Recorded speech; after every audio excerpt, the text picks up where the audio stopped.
How to add motion blur in CapCut. That's what I will show you in this video. But before we begin, make sure to subscribe to the channel and ring the bell to get notified whenever a new video is posted. With that said, let's get started. So the process is very easy and simple. Just follow these steps. Go ahead and open up CapCut. And once you do that, click to add a new project.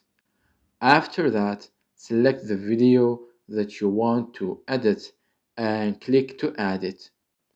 Once you are on this page, click on Effects from the bottom list of options. After that, click on Video Effects. Once you are here, using the search bar, search for Motion Blur. After that, click on the effect to add it. Once the effect has been added, feel free to adjust it however you want using the list of options at the bottom. After that, you can continue to edit your video just like you usually do. And when you are done, go ahead and export it. So that was it for this video. That's how to add motion blur in CapCut.